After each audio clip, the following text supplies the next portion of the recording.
시장의 문을 쉽게 열어보는 주식학개론 시간입니다. 간밤에 미국 증시가요, 추가 경기 부양책 협상에 난항을 겪고 있다라는 소식에 하락 마감했습니다. 이 때문에 오늘 우리 증시도 장 초반에는 하락 출발을 하게 됐는데요. 그런데 이 최근에 상승 에너지가 쉽게 꺾이는 것 같지는 않습니다. 전약 후 강이죠. 후반으로 갈수록 조금 더 탄력을 받아가고 있는 바로 목요일장 펼쳐가고 있는데요. 자, 주식학개론 오늘은 토마토 투자클럽 문서진 전문가, 김혜진 전문가 이렇게 두 분의 진의와 함께 주식 이야기 나눠보도록 하겠습니다. 자, 방금 전에 말씀드렸던 것처럼 코로나19로 인한 추가 경기 부양책 이 협상에 대해서 상당히 좀 어려움을 겪고 있는 미국의 상황입니다. 자, 그 때문에 이 얘기 좀 자세히 풀어보도록 할 텐데요. 자, 주식 경제 이야기 쉽게 풀어보는 지니스탁 지금부터 들어가겠습니다.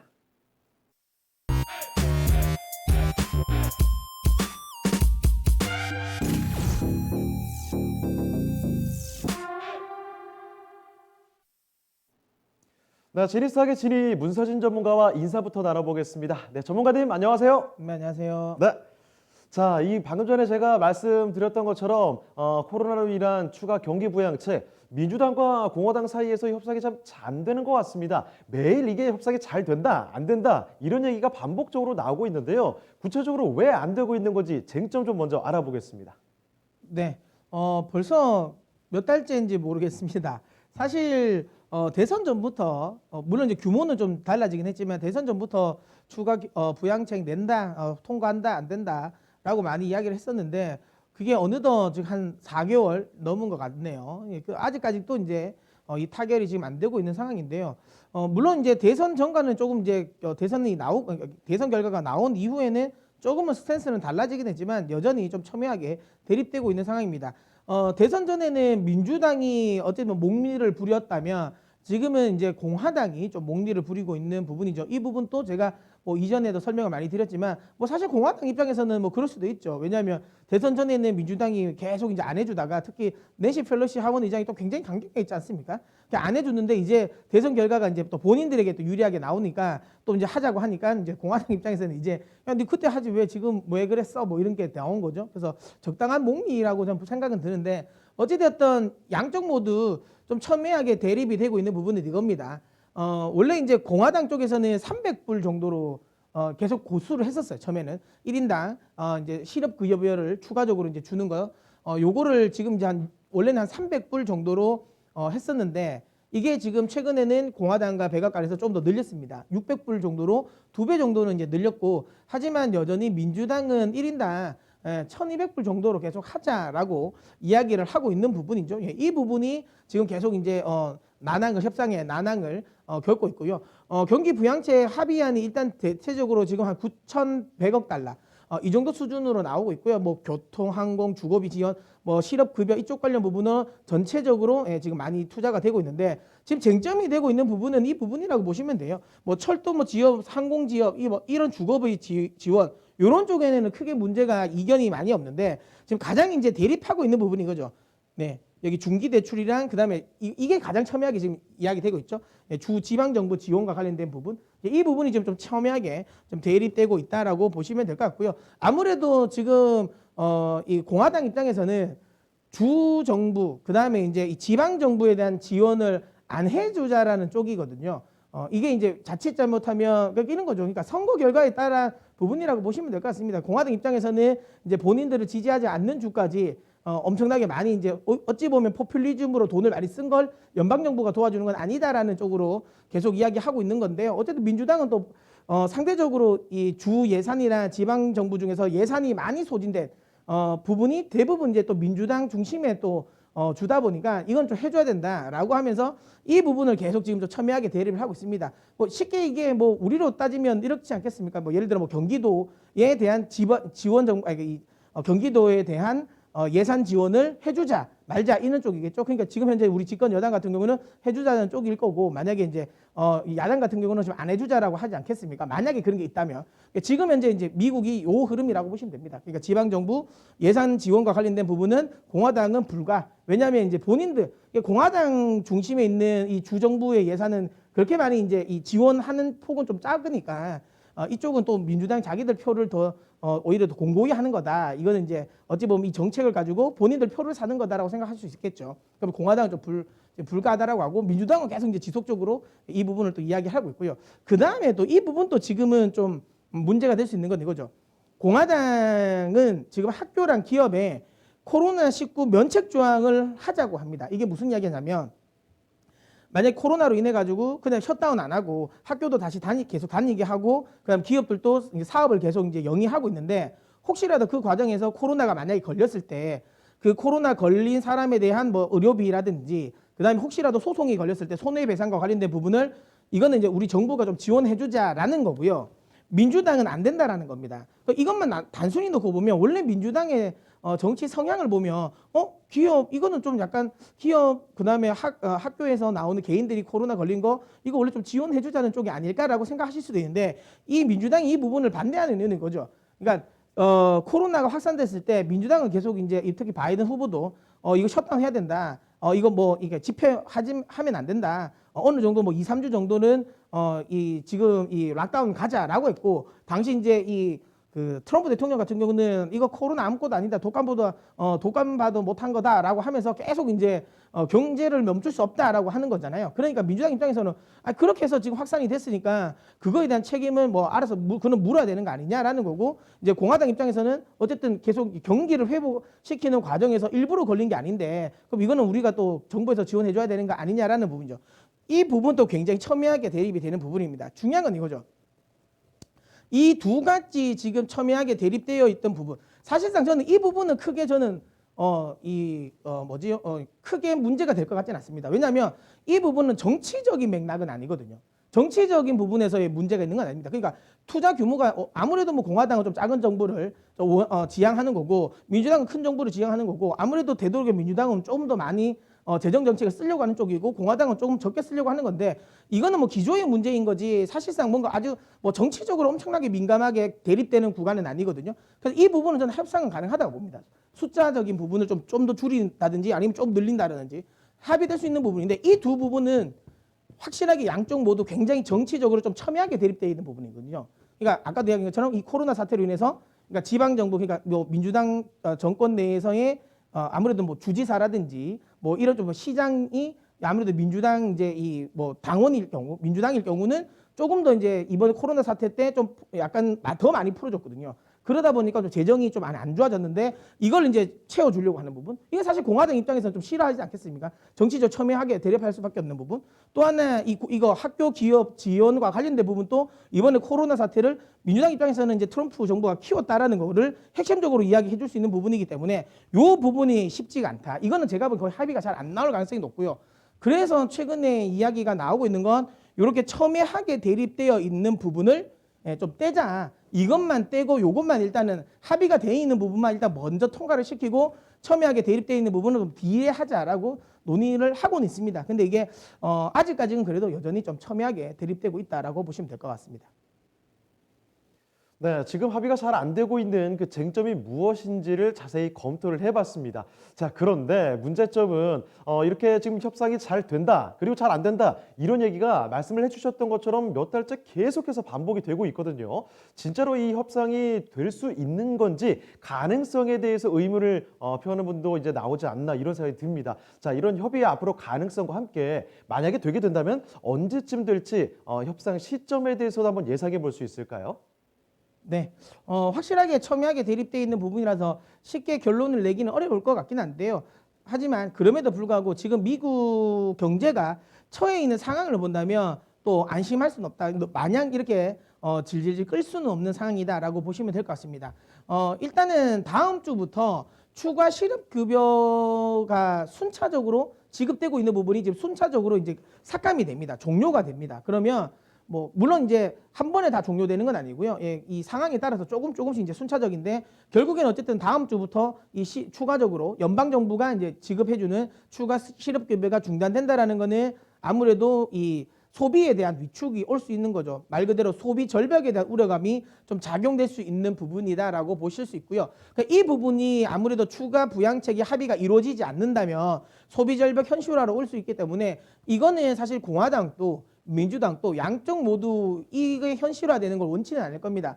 물론 지금 당장은 민주당이 어쨌든 집권을 하게 됐기 때문에 이 공화당이 계속 지속적으로 발목을 잡지 않을까라고 생각할 수 있지만 그러니까 지금은 이런 거예요. 지금은 어쨌든 이 협상이 안 되는 거를 양쪽 모두 그러니까 양당에 대한 책임으로 몰고 가진 않아요. 예전에 뭐 셧다운 일어났을 때 2018년도 그때는 양쪽 모두 뭐 너희가 잘못이다, 네가 잘못이다라고 하면서 양쪽에 모두 소위 말하면 이 책임을 전가를 했었는데 지금은 아직은 그런 모습은 아닙니다. 그러니까 어쨌든 이 말은 협상의 의지가 있는 거예요. 협상의 의지가 있는 거고 그리고 지금 당장은 민주당 입장에서도 어쨌든 집권 초기잖아요. 재집권의 초기인 상황에서 공화당의 이 협력이 필요한 상황이라서 아직까지는 좀 날을 세우고 있지는 않은 거고요.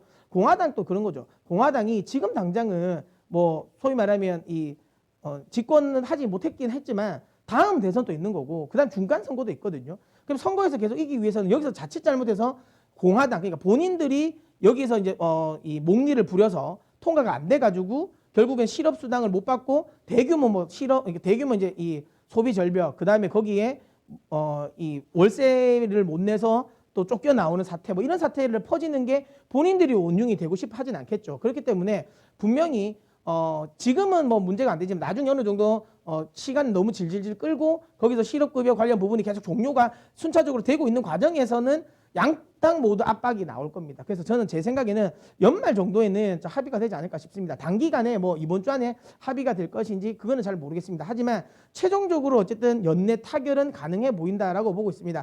이왕이면 뭐 지금 시장에서 이야기하고 있고 예상하고 있는 거는 약간 산타 그러니까 상징적으로 크리스마스 전후로 해서 약간 크리스마스 선물 같은 느낌으로 크리스마스 전후에 한번 이 합의를 보지 않을까라는 생각을 하고요. 그렇게 된다면 한 셋째 주 정도, 셋째 주 정도에는 합의가 나올 거다라고 봅니다. 다만 이 합의가 나오기 전에 뭐 셧다운과 관련된 리스크, 그 다음에 추가적인 어제 부양안 협상에 대한 난항에 대한 우려감은 또 이번 주 후반, 그러니까 다음 주까지도 조금 시장을 발목을 잡을 수 있는 요인이 될 수도 있기 때문에 이 부분은 좀 주의해서 생각하면서 시장을 대응하셨으면 좋겠습니다. 네, 지금 미국 추가 부양책 합의 그 난항을 겪고 있다는 내용에 대해서 쟁점 사항과 함께 앞으로의 예상까지 다뤄봤습니다. 지니스톡에서 말씀드린 내용들 참고를 해주시길 바라고요. 자, 그럼 이제 김혜진 전문가도 같이 모셔보고 주식학개론 강의를 들어보도록 하겠습니다. 자, 오늘은 이 코로나로 인해서 피해를 좀 많이 봤던 콘택트 쪽으로 접근을 해보도록 하겠습니다. 자, 요새 뭐 마스크 워낙 쓰고 다니시느라 화장에 좀 소홀하신 분들 많이 계실 텐데, 네, 바로 이 화장품주 쪽으로 오늘 키워드를 잡아봤습니다. 자, 그렇다면 주식학개론 오늘의 페이지 지금부터 바로 열어보겠습니다.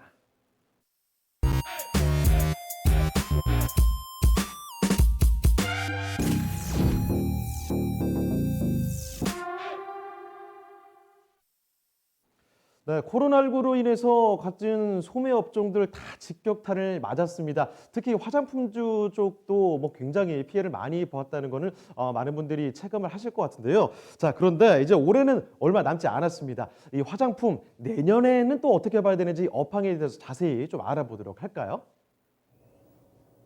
네, 오늘은 이제 화장품 업종을 좀 볼까 하는데요.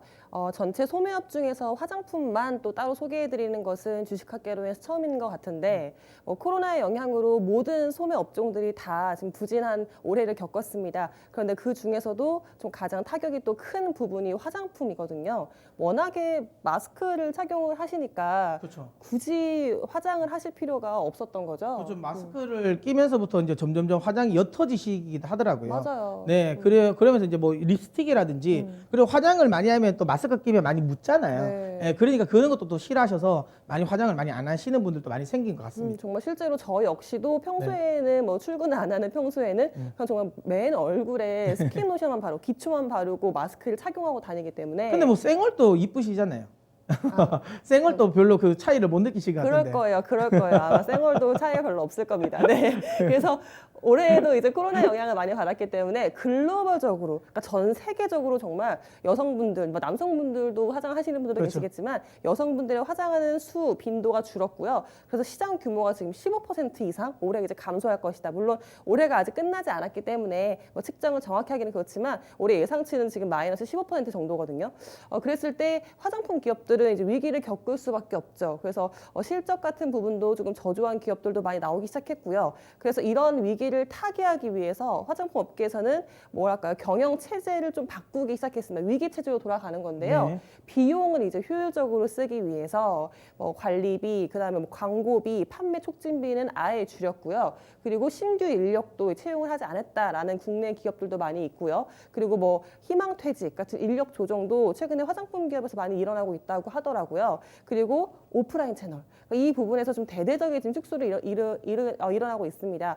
뭐 어차피 최근에는 뭐 언택트, 온라인 소비가 많이 일어나고 있는 부분이니까 지금 오프라인 채널들은 지금 매장 수를 확 줄이고 있거든요. 확실하게 느껴집니다. 뭐 네. 저희가 있는 방송국 그저 홍대 뭐 합정동 쪽에도 뭐 이런 뭐죠 오프라인 화장품 샵들이 맞아요. 많은데 지금 보면 거기 다 봉사하고 있더라고요. 네. 예, 그런 것처럼 확실하게 오프라인 쪽은 뭐 이게 코로나가 아니더라도 점점 줄어드는 상황이긴 했잖아요. 아무래도 이제 온라인 쇼핑을 또 많이 하다 보니까 조금씩 줄어가는 과정이었는데 이번에 또 코로나로 인해서 그게 좀 더 가속도 된 부분인데 이게 오히려 또 화장품 회사 입장에서도 비용을 또 절감하는 부분이 있을 수 있으니까 맞아요. 예, 그런 부분이 뭐 나중에는 또 오히려 이게 또 긍정적으로 작용할 수 있겠죠. 회계상으로는 조금 더 긍정적으로 네. 작용할 수 있는 부분이 있겠지만 글로벌적으로 봤을 때도 정말 그 기업들의 비용 축소 활동을 제가 정리한 표를 준비하기로 했는데요. 뭐 에스티로더도 전 세계 매장의 15%를 폐쇄하겠다라고 했고요. 뭐 그 고용 급여도 동결을 했던 부분도 있고, 뭐 로레알 같은 경우에도 미국의 오프라인 매장을 전체적으로 폐쇄하겠다라고 발표했거든요. 네. 그리고 500명의 인력을 축소했다. 뭐 이런 식의 소식도 들렸고,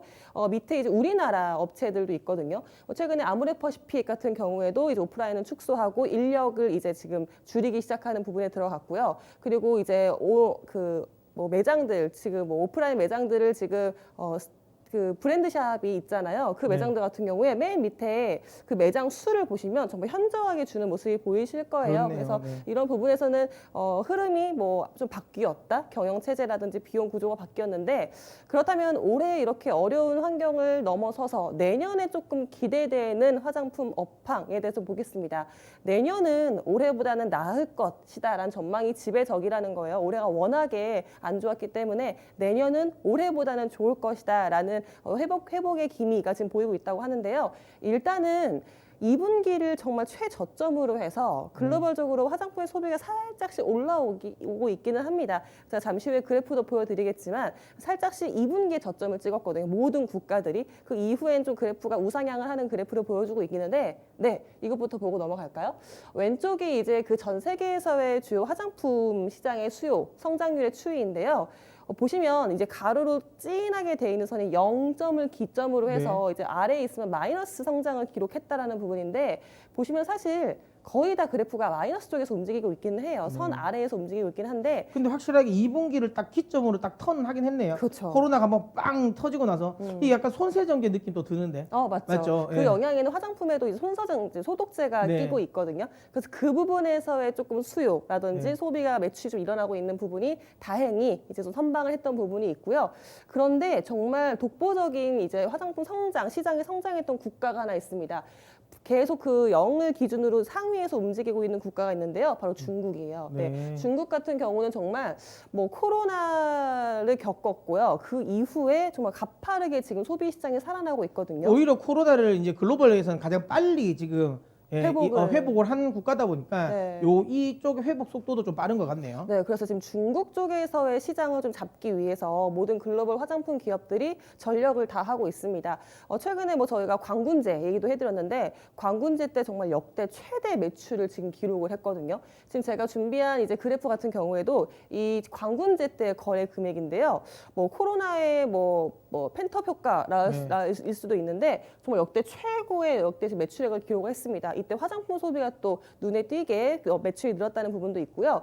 그리고 최근에 이제 중국 쪽에서 이제 국제 여행을 못하기 때문에 내수에서의 이제 내수 면세점의 수요를 증폭시키기 위해서 하이난 쪽에 지금 공항 면세점을 지금 열어줬거든요. 개방을 했는데 그 하이난 쪽에서의 지금 매출액이 맨 왼쪽에 있는 그래프가 지금 하이난 쪽의 매출 성장률 추이거든요. 네, 뭐 완전 폭발적이네요. 네, 두 배 이상 성장을 했네요. 네, 정말 폭발적으로 정말 증가를 네. 하고 있습니다. 그래서 최근에 가운데 있는 표도 보시면 그래서 우리나라 화장품 기업들도 그렇고 외국 화장품 기업들이 하이난 면세점에 지금 입점을 하고 그쪽에 마케팅에 전력을 쏟기 위해 노력을 하고 있습니다. 지금 하이난 쪽에 정말 매출이 중국이든 아니든 모든 화장품 기업의 지금 실적을 좌우하고 있기 때문에 이쪽에서의 중국 쪽의 매출 성장, 그러니까 내년에 화장품 업황이 올해보단 좋을 것이다라고 하는데 거기에 중심에 중국이 있기 때문에 거의 지금 키 역할을 하고 있는 게 중국 지역인 것 같아요. 거의 중국 시장을 먹은 기업이 뭐 승자 독식을 할 것이다라는 총평도 있기 때문에 이쪽에서 이제 화장품 기업들의 어떤 노력을 하는지 좀 지켜보시면 내년은 좀 올해보다 좋을 것 같고요. 그리고 최근에 이제 화장품 산업들도 이제 디지털화 되고 있다는 부분들, 오프라인 매장들을 이제 전격 축소를 한 다음에 최근에 이커머스 채널 시장으로 많이 진출을 하고 있습니다. 이것은 우리나라뿐만 아니라 이제 모든 글로벌 기업들이 다 나가고 있는 부분인데요. 제가 준비한 그림은 이제 국내에서 화장품 같은 경우에는 뭐 최근에 뭐 그렇네요. 네. 요즘에 제가 이게 이 사진이 뭔가 제가 좀 많이 궁금했거든요. 아니, 홈쇼핑 같기도 한데 뭔가 앵글은 홈쇼핑만큼 안 큰데. 그렇죠. 그래서 이게 지금 네이버나 온라인을 통해서 카카오. 하는 그거죠. 네, 인플루언서들이에요. 인플루언서들이 이제 뭐 인스타그램 또는 뭐 네이버 TV 또는 카카오의 TV를 통해서 이게 지금 접속자 수인가요? 네, 밑에 야, 14만 명, 뭐 5만 명, 뭐 이런 식으로 가요. 15만 명 뭐 이렇게 나오네요. 그렇죠. 상당히 많이 구매를 하시더라고요. 저도 사실은 뭐 화장품을 한번 써보고 뭐 색조 같은 경우에는 한번 발라보고 주문을 해야 되는 거 아닌가라는 생각이 들긴 하지만 최근엔 정말 좀 트렌드가 바뀐 것 같아요. 그래서 뭐 시켜보고 뭐 반품이라든지 교환에 대한 부분도 조금 더 열려 있으니까 환경들이 좋아졌으니까 최근에 이런 이커머스가 비단 TV 홈쇼핑뿐만 아니라 이 인플루언서들을 활용해서 많이 진짜 커지고 있다고 하더라고요. 이래서 이제 티커머스 쪽, 홈쇼핑 쪽의 매출이 좀 뺏기는 게 맞아요. 이런 영향이 좀 강한 것 같네요. 그러니까 홈쇼핑이라는 소위 말하면 이런 플랫폼 자체의 매력도는 떨어지지만 사실 이 컨텐츠는 그래도 여전히 매력적이거든요. 그러니까 시간 보면서 뭐 할인입니다, 이게 마지막입니다, 이거는 분명히 그렇죠. 아직까지 이 컨텐츠는 굉장히 매력적인데 그 컨텐츠가 플랫폼만 딱 옮겨왔네요. 그렇죠. TV가 아닌 네. 이제 모바일 쪽으로 옮겨오고 인터넷 쪽으로 넘어왔으니까요. 그러니까 이쪽에서의 뭐 기대되는 플랫폼들의 성장과 함께 화장품 기업들도 이쪽에서의 좀 성장도 같이 할 수 있을 것이다. 그래서 올해보다는 내년이 조금 더 기대가 된다. 좀 올해보다 나아지지 않을까라는 것이 화장품 업황에서의 지금 얘기입니다. 네, 화장품 업황이 올해 워낙에 좀 안 좋았기 때문에 내년에는 충분히 회복이 될 것이다. 이런 예상이 가능한 것 같습니다. 방금 전에 상세히 살펴드렸는데요. 자, 그런데 이 막연한 기대감만 가지는 게 아니라 우리가 좀 우려해야 될 만한 그런 요소들도 같이 정리를 해봐야 되는 게 아닌가 싶습니다. 자, 그렇다면 앞으로 이 화장품 업종의 투자 포인트들 좀 정리를 총체적으로 해볼까요?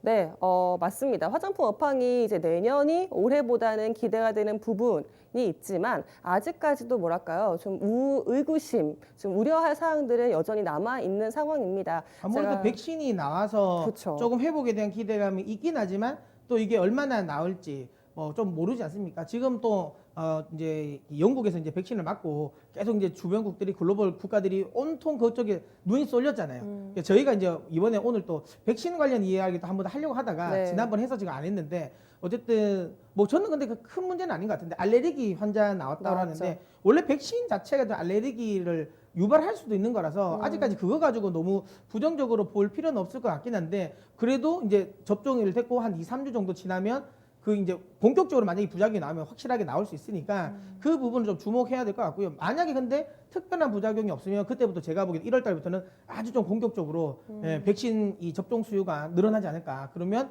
또 코로나 종식에 대한 기대감도 커지고 그러면 다시 이런 화장품주에 대한 또 기대감도 높아지지 않을까 생각은 하네요. 네, 일단 마스크를 좀 벗어야 될 것 같은 생각이 들어서요. 그래서 이 화장품 쪽에서의 말은 일단 이커머스, 이제 온라인 쪽으로의 소비는 오히려 이게 상수가 되었고 이제 변수가 이제 코로나의 백신이 어떻게 될 것이고 그러니까 이런 흐름이 어떻게 갈 것인가. 그래서 자연적으로 코로나 백신이 생기고 기대감이 생긴다면 자연적으로 이 오프라인에서의 시장 성장할 수 있는 건 자연적이니까 그러니까 이쪽에 오히려 변수가 됐다고 하더라고요. 최근에 이제 있는 부분들 화장품 업계에서의 내년의 기대감들은 일단 기저효과가 강력할 것이다라는 부분이 있습니다. 하지만 또 여기서는 모든 지금 소매 업종이 다 지금 기저효과 영향이 있을 거거든요, 내년에. 그래서 뭐 화장품 업계만의 특징은 아닐 것이다라는 부분이 있고요. 그래서 실적, 이 화장품 기업이 실제로 이제 숫자가 찍히느냐 이거에 대한 부담감은 좀 여전히 있는 것 같고요. 그래서 이런 부분은 내년에 좀 확인을 해봐야 되는 부분인데 상반기까지도 조금 좀 우려하는 시선들이 많거든요. 실적이 하반기는 돼서야 회복이 될 것이라는 시선도 있기 때문에 이쪽을 조금 더 지켜봐야 될 것 같고요. 그리고 최근에 이제 국제 여객 운항 재개에 대한 불확실성 여전히 있는 부분이 있습니다. 아직까지 면세점의 소비가 살아나려면 이제 운항 재개가 돼야 되는데 그쪽에 대한 지금 뭐 아직도 불확실성이 있기 때문에 화장품 업종은 결국엔 이렇게 보셔야 될 것 같아요. 선별적으로, 그렇죠. 네, 종목별로 정말 좀 다른 흐름을 나타내지 않을까 싶습니다. 전체적인 업황이 성장하는 상황은 아니기 때문에 사실 뭐 중국 쪽에 이게 약간 저가 화장품 중에 중국을 집중했었던 뭐 화장품 같은 경우는 아직까지 살아나기는 힘들 가능성이 높기 때문에 맞아요. 전체적으로 화장품 업황이 돌아선다 하더라도 그네들이 또 업황이 안 돌아설 수 있으니까 만약에 뭐 저가 매수를 한다 하더라도 그쪽보다는 확실하게 이제 매출이 돌아설 수 있는 그런 기업들에게도 투자를 많이 해야 되겠죠. 네. 자, 이제 화장품 업종에 대해서 업황 살펴드렸습니다. 그리고 내년도에 앞으로의 투자 포인트들도 정리를 해봤는데요. 구체적인 관심 종목들은 어떻게 될까요? 지금부터 알아보겠습니다. 자, 전문가님, 관심 종목들도 챙겨주시죠. 네, 저희가 앞서도 이야기 드린 것처럼 단순히 화장품 업황 전체적인 부분이 아니라 그 업황을 이끌고 나갈 수 있는 기업들을 저희가 한 4종목 정도 선정을 했는데요. 연우, LG생활건강, 그다음에 한국콜마, 아모레퍼시픽 이렇게 4종목인데요. 연우는 뭐 사실 이름에서도 굉장히 이쁘지 않습니까? 저는 이제 맞아요. 주식 화장품 기업 같아요. 네, 주식 종목 중에 이름으로 따지면 제일 이쁜 종목인 것 같아요. 예, 연우가.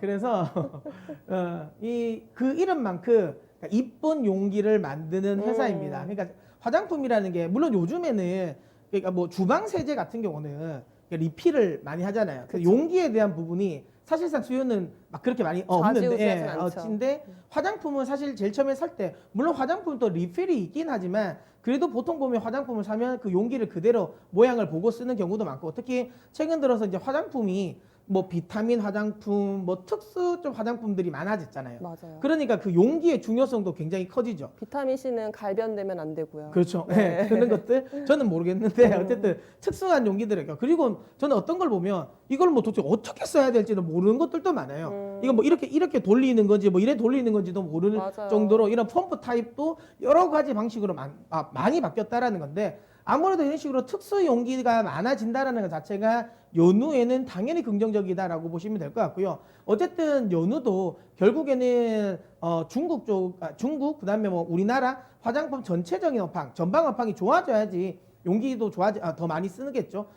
그런 관점에서 본다면 뭐 내년도 업황 개선에 대한 기대감을 충분히 연우는 받을 수 있을 것 같고요. 표를 보시면 앞서도 이야기된 저 연우가 가지고 있는 주력 고객사가 중요합니다. 그냥 보시는 것처럼 로레알, LG생활건강, 아모레퍼시픽 이 회사들을 주력으로 고객사로 가지고 있기 때문에 내년도의 업황에 대한 기대감이 어쨌든 이 회사들이 좀 기대를 해볼 만하다라는 거죠. 뭐 올해까지는 좀 안 좋았지만 뭐 올해 지금 3분기 그러면 내년 그러니까 1분기, 2분기 여기에 대한 기대감이 엄청 큰 회사들이기 때문에 당연히 긍정적으로 보시면 됐고요. 최근에 이제 로레알 쪽이 어쨌든 이제 1고객사로 지금 자리를 잡고 있고 로레알 같은 경우도 좀 공격적으로 특수 펌프 관련 들어가는 이런 이제 이 제품들을 많이 생산을 하다 보니까 연우의 실적 역시도 좀 긍정적이지 않을까라고 생각합니다.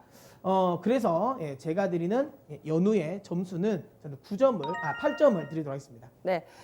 두 번째로 LG생활건강 볼 텐데요. 사실상 이 화장품을 이야기를 할 때 사실 거의 메인 대장군이지 않습니까? 이쪽이 그냥 굉장히 좀 특출난 느낌이 들더라고요. 맞아요. 저희가 제가 준비한 글이 준비 안 됐군요. 네, 저희가 이제 그 광군제, 중국의 광군제 소비가 좀 기대가 된다라는 부분이 있었을 때 LG생활건강을 탑픽으로 들었던 기억이 나거든요. 그렇죠. 네. 그러니까 중국 쪽에서의 소비가 정말 무시할 수가 없고 LG생활건강의 지금 화장품에서 거의 아시아에서 글로벌 1위를 차지하는 게 지금 LG생활건강의 후거든요. 그러니까 이 부분이 지금 브랜드적인 입지를 지금 다져가고 있는 추세여가지고 이 추세를 무시할 수 없을 것 같습니다. 최근에 이제 중국에서 뭐 예전에는 아모레퍼시픽의 설화수가 그러니까요. 이 중국에서, 설화수가 한 번에 무너진 것 같아요. 맞아요. 정말 너무 압도적이고 설화수 한참 잘 나갈 때는 정말 계속 웃돈을 주고 했잖아요.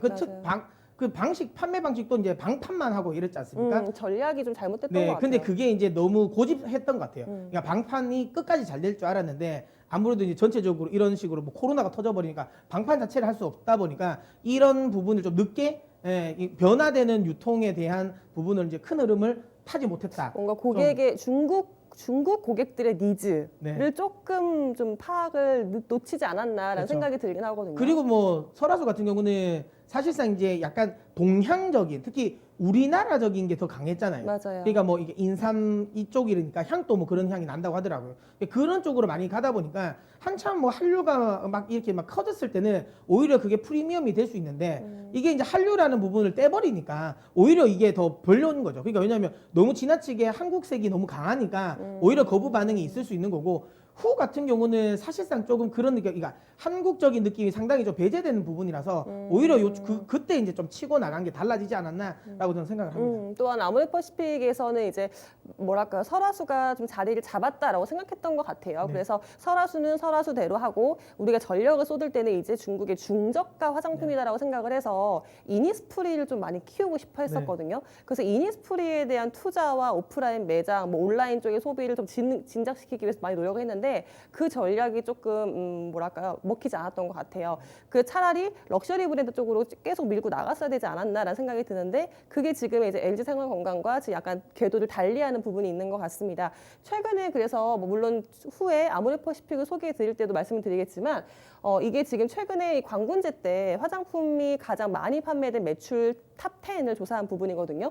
2017년, 2018년에 보시면 이니스프리가 지금 위에 있어요. 그러네요. 네, 네. 아모레퍼시픽의 이니스프리가 지금 뭐 9위, 10위를 네. 차지하고 있거든요. 그러니까 이쪽에 이때까지만 해도 뭐지, 뭐 중저가 브랜드를 마케팅하는 게 먹히는 건가? 중국은 역시 중저가인가라고 했었는데 작년부터 이제 흐름이 확 바뀌기 시작하는 네. 거죠. 작년부터 지금 LG 생활건강의 후가 지금 치고 올라오더니 이제 여기서 지금 올해에는 지금 4위를 차지했거든요. 지금 위에 그 그러네요. 에스티로더 아시아 메이커 중에는 음. 1위네요. 그래서 아시아 1등이 지금 후를 차지하고 있는 부분이 있습니다. 그래서 후가 전략이 지금 잘 먹혔고요. 뭐 따이공들도 잘 전략적으로 잘 관리를 잘 했다라고 전해지고 있고, 뭐 가격 같은 부분에서도 조금 더 중국인들의 수요에 맞게, 수요층에 맞게 책정을 잘 했다라는 부분이 있어서 이런 부분이 확실히 먹혔던 것 같아요. 그리고 이런 부분에서는 지금 앞으로도 좀 기대가 되는 부분이 있어서 지금 최근에 LG 생활건강 같은 경우에도 지금 인력 교체를 하고 있는 중이거든요. 근데 그 최근에 임원진들이 네. 바뀐 걸 보면은 다 젊은 층으로 바꾸었더라고요. 이번에 올라오신 분이 30살?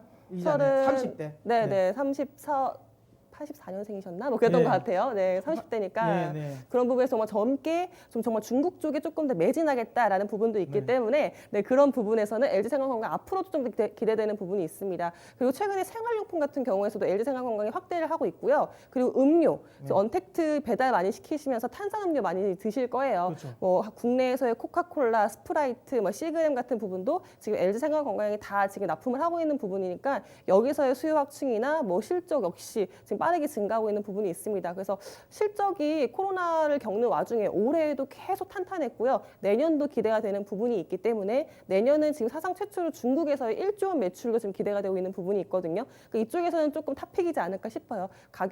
점수는 9점을 주겠습니다. 네.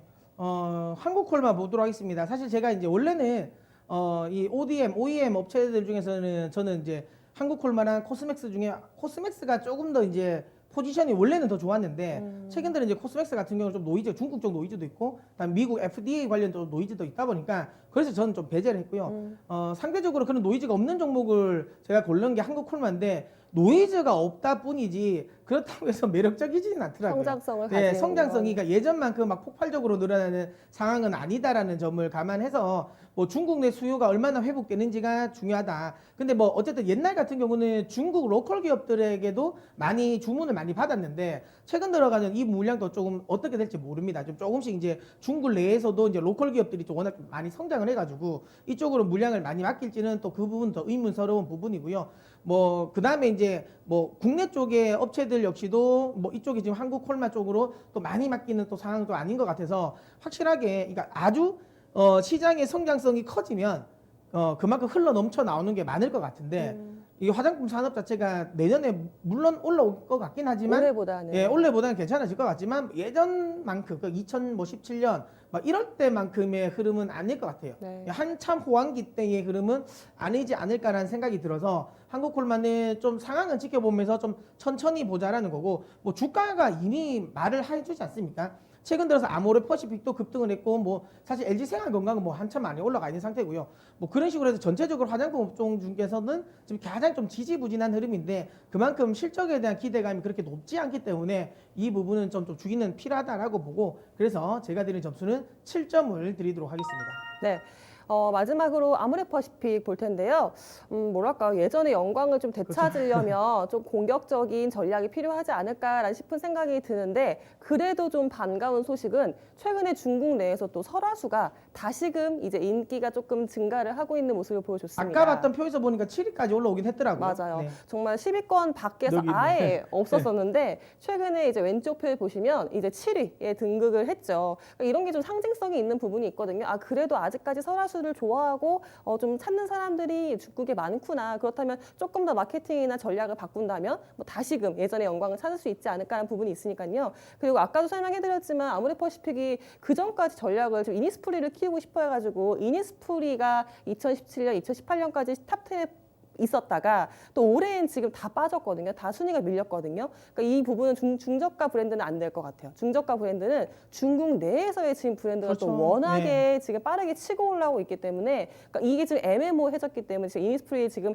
아예 전략적으로 좀 접으려고 하고 있습니다. 그래서 오프라인 매장을 다 전격적으로 지금 거의 다 줄일 예정이고요. 국내에서도 마찬가지입니다. 오프라인 매장을 전격적으로 줄이고 오히려 최근에 이제 화장품 매장들 글로벌적인 화장품 이제 드러그스토어 같은 부분들 뭐 그러니까 세포라 대부분에 그렇게 많이 많이 오지 않습니까? 그렇죠. 대부분 예전에는 진짜 화장품 사려면 그 화장품의 매장에. 매장에 갔었던 것 같은데 요즘은 백화점. 그냥 우리가 흔히 말하는 드롭샵이죠. 그러니까 뭐 올리브영 같은 거 아니 왓슨슨 이런 식의 쪽으로 거의 다 들어오다 보니까 그쪽에 오히려 입점시키는 게 훨씬 더 유리하죠. 맞아요. 사람들 그래서 화장품 사러 글로 가면 하니까. 또 최근에는 그 화장품만 드러그스토어는 다른 생활용품도 있는데 네. 화장품만 있는 뭐 세포라라든지 아니면 시코르라든지 이런 화장품 매장들이 많이 생기고 있거든요. 그런 것도 거기에 있는가요? 차라리 이제 네. 저 처음 들어봤네요. 아. 그러니까 ABC 마트 같은 거네요. 그러니까 신발 신발을 같은 거, 사기 위해서. 그런 거 같은 거군요. 네. 맞습니다. 네, 글로벌적인 그런 네. 파워 스토어인데요. 이런 부분에 차라리 매장을 지금 진입시키기 위해서 노력을 하고 있습니다. 그러니까 자체적인 오프라인 매장을 운영하는 것보다 그쪽에 전략적으로 입점을 시키는 게 나을 거라 생각을 한 것 같아요.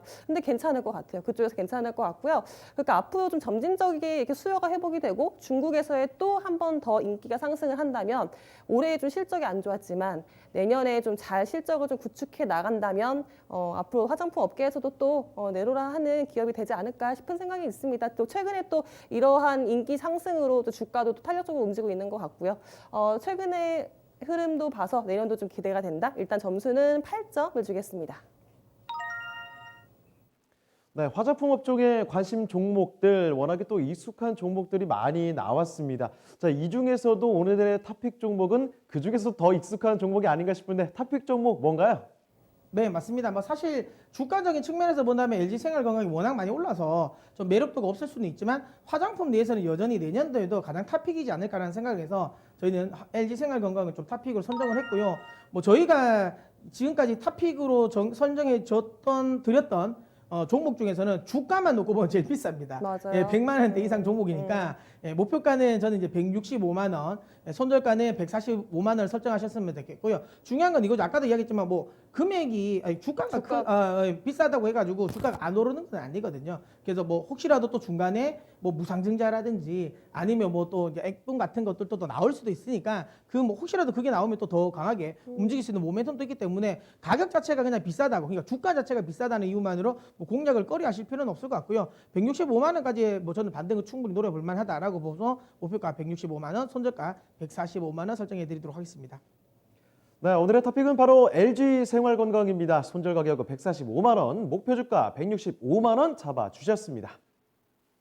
네, 이렇게 해서 주식학개론 오늘 화장품 업종까지 이야기를 드렸습니다. 자, 이제 슬슬 마칠 시간이 다가왔죠. 자, 오늘 선물 옵션 동시 만기를 맞아서 좀 숨을 고르고 있는 코스프입니다. 아무쪼록 남은 시간 현명하게 마무리 지으시길 바란다는 말씀 드리면서 오늘 주식학개론 마치도록 하겠습니다. 지금까지 다양한 투자 판단에 대한 도움 말씀드렸습니다. 하지만 특정 종목의 상승과 하락을 보장하지는 않는다는 그런 말씀 드리면서 오늘 마치도록 하죠. 내일 이 시간에 다시 찾아뵙겠습니다. 고맙습니다.